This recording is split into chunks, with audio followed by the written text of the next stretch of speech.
This episode is sponsored by Brilliant. There was a lot of debate as to whether or not the rumored balance patch 1.3.7 was actually coming. But as of the IPCC climate report, we now not only have confirmation that the update is real, but we now know the precise details concerning which playstyles are getting buffed and which ones are getting nerfed. So we're going to go through build by build and discuss how they've been buffed or nerfed by this update. Polar bears can no longer rely on their land-based movement abilities to get around. With ice sheets becoming more fragmented, putting points into swimming and diving will become a necessity in order to survive. Ice sheets were a protective barrier that prevented orcas from invading the breeding grounds of seals and narwhals. Because these ice sheets are melting, orcas will be able to wreak havoc on these seals. You now have a lot less defensive options. But if you're an orca main, be careful, because the passages into these waters open and close frequently, meaning it's possible to become trapped. Cephalopods like the octopus and squid are able to grow and respawn much more effectively in warmer water. The cephalopod player base has seen explosive growth lately, as their highly adaptive playstyle has allowed them to easily move into territory that they couldn't previously due to the water being too cold. In the past, I've counted their short lifespans against them because it limits how much time they have to learn advanced techniques with their high intelligence. But in this case, their short lifespan and quick respawn time is a huge benefit, accelerating how quickly they can adapt to changes in the environment. Sea turtles are affected in two ways. First, because they can only respawn on beaches, the rising water level means their spawn points are becoming smaller and much more crowded. Second, because they're reptiles, their gender is not dictated by RNG, but by temperature. The higher temperatures have led to a sharp spike in the number of players spawning in as females. While polar bears are being driven south, grizzly bears are being driven north.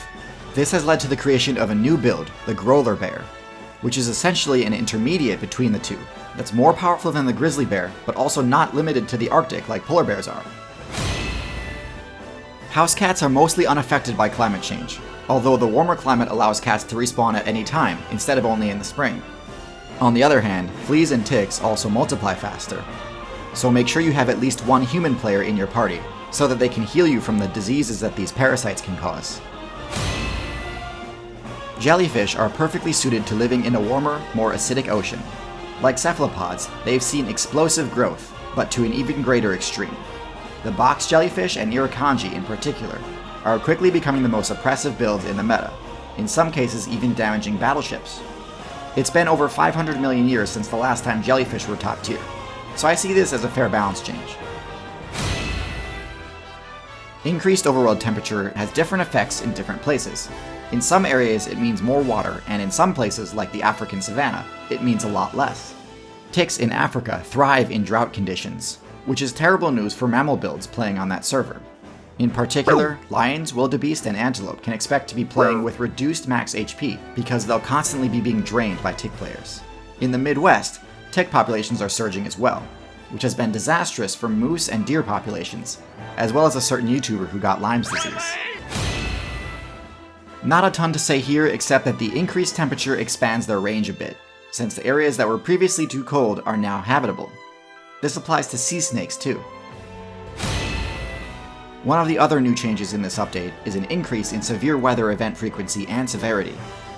This to me seems like a change meant to directly nerf humans, because severe weather deals bonus damage to structures. Weather is one of the few things in the game that humans can't actually fight, and while they can simply flee just like any other build, their structures are helpless. In addition to this, the rising sea level will force many human players to have to find a new home server. Permafrost, the Arctic server's signature debuff that prevents trees from spawning there, has been removed in a lot of areas. This means arboreal builds are gaining a ton of traction much further north than before, the most important of which is the goshawk, which has phenomenal matchups against the small mammals of the Arctic. Similar to snakes, scorpions have the ability to enter more temperate zones now. In fact, let's just get this out of the way. This is true for most arthropod builds that play on the Central America servers. So fire ants and killer bees are moving north as well. For most players, the acidification of the ocean is problematic, but it doesn't actually deal any direct damage to them.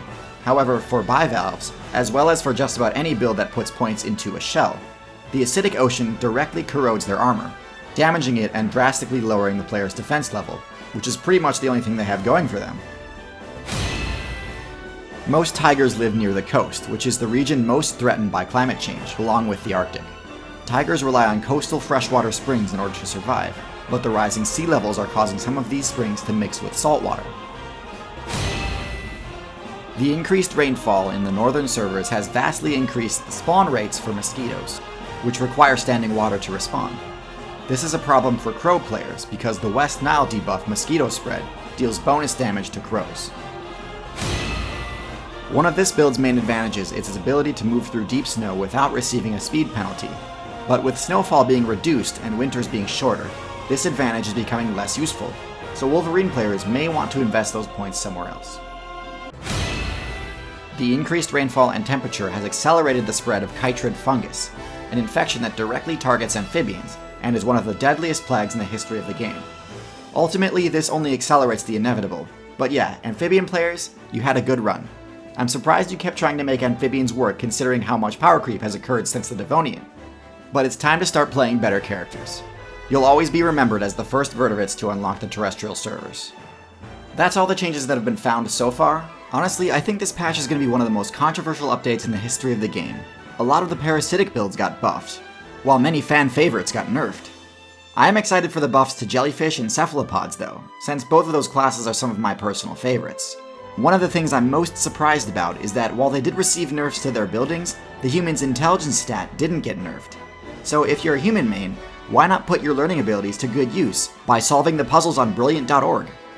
The courses on Brilliant break down complex topics into much more understandable concepts, helping you to think and learn like a scientist. So if you want to learn anything from quantum physics to game theory, head on over to brilliant.org/Tearsu to start a free trial.